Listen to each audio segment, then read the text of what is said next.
Hello viewers, இன்னைக்கு நம்ம செய்ய போகிற மயோனைஸ் சாஸுக்கு தேவையானதெல்லாம் என்னன்னு பார்க்கலாம். 2 முட்டை, ஒரு 100 ml எண்ணெய், சன்ஃப்ளவர் ஆயில் அந்த மாதிரி ஏதாவது ஒரு எண்ணெய் எடுத்துக்கோங்க. கடலெண்ணெய், நல்லெண்ணெய் அந்த மாதிரி எடுத்திங்கன்னா நல்லா இருக்காது இதுக்கு. அப்புறம் ஒரு 5-6 பல் பூண்டு. இது வந்து நீங்கள் உங்களோட ஃப்ளேவருக்கு தகுந்த மாதிரி கூட குறைய போட்டுக்கலாம். கம்மியாகவும் போடலாம், இல்லை கூடவும் போட்டுக்கலாம். உப்பு வந்து ரொம்பவே கம்மியாக தான் போடணும். இதுக்கு ரொம்ப டக்குன்னு உரைக்கும் இதில் உப்பு. ஸோ நம்ம கொஞ்சமாக தான் எடுத்திருக்கேன்.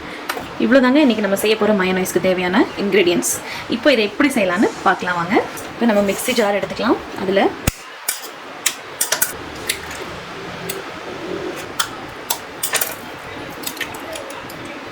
முட்டையை உடச்சி ஊற்றிட்டு பூண்டு பேஸ்ட் இருந்துச்சுன்னா போட்டுக்கோங்க தனியாக, இல்லைன்னா தட்டியும் போட்டுக்கோங்க.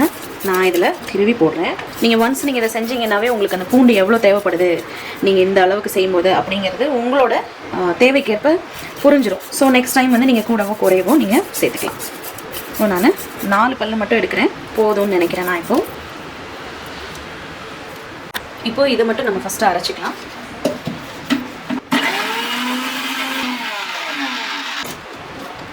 இது நான் ஒரு 15 செகண்டுக்கு இதை நான் அரைச்சிருக்கேன்.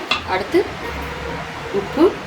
உங்களுக்கு இதில் புளிப்பு டேஸ்ட் வேணும் அப்படின்னு நீங்கள் நினச்சிங்கன்னா இந்த சாஸில், ஒரு சிலருக்கு இந்த சாஸில் புளிப்பு பிடிக்கும் அப்படி நினச்சிங்கன்னா வினிகரோ லெமனோ ஊற்றிக்கலாம். பட் இதுதான் ஒரு பேசிக்கான ஒரு சாஸ். முதல்ல நான் கொஞ்சமாக எண்ணெய் ஊற்றி ஃபஸ்ட்டு இதை அரைக்கிறேன். இது ஒரு சுற்றிட்டு மீதி எண்ணெயை நான் ஊற்றிடுறேன். அவ்வளோதாங்க. திரும்ப ஒரு 15 செகண்ட் நான் அரைச்சிருக்கேன்.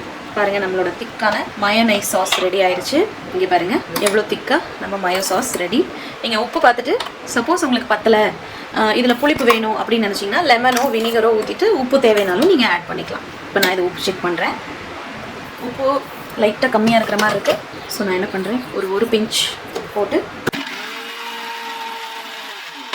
அவ்வளோதான். பாருங்கள், பேசிக்கான ஒரு மயோ சாஸ் ரெடி ஆயிடுச்சு. இவ்வளோ தானே மயோ சாஸ்.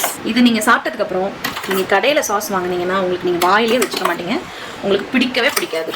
வீட்டில் வந்து செஞ்சுட்டு பாருங்கள், நீங்கள் உங்களுக்கு ரொம்ப பிடிச்சிடும். இது இந்த மயோனைஸ் சாஸ் எவ்வளோ ஈஸியாக வீட்டில் செய்யலான்னு இன்றைக்கி நம்ம பார்த்தோம். இது எதுக்கெல்லாம் யூஸ் பண்ணலான்னு பார்த்தீங்கன்னா, நம்ம சேனலில் செஞ்ச கத்தி ரோல், அதுக்கு வந்து மெயின் பேஸ் சாஸே வந்து இந்த மயோனைஸ் சாஸ் தான். பேபிகார்ன் சிகார் ஸ்டிக், அதுக்கும் நம்ம அது டிப்பாக யூஸ் பண்ணோம். ப்ராக்கலி ஃப்ரிட்டர்ஸு, அடுத்து KFC சிக்கனுக்கு, அதே மாதிரி பாப்கார்ன் சிக்கன், அப்புறம் நம்ம சேனலில் இருக்கிற சிக்கன் டோனட், அதுக்கும் வந்து நம்ம சீஸ் கலந்து இந்த மயோ சாஸை யூஸ் பண்ணோம். அப்புறம் நம்ம சேனலில் இஷா குட்டி பண்ண எக் மயோ சாண்ட்விச், அதுக்கும் வந்து மெயினான பேஸ் இந்த மயோ சாஸ் தாங்க. ஸோ இதை நம்ம வீட்டிலேயே எப்படி செய்யலாங்கிறது இன்னைக்கு பார்த்தோம். உங்களை எல்லாருக்கும் இந்த வீடியோ ரொம்ப பிடிச்சிருக்கும்னு நம்புறேன். நீங்களும் உங்கள் வீட்டில் செஞ்சு பார்த்துட்டு எங்களுக்கு ஃபீட்பேக் கொடுங்க. ஃப்ரெண்ட்ஸ் அண்ட் ஃபேமிலி கூட ஷேர் பண்ணுங்க. தேங்க்ஸ் ஃபார் வாட்சிங்.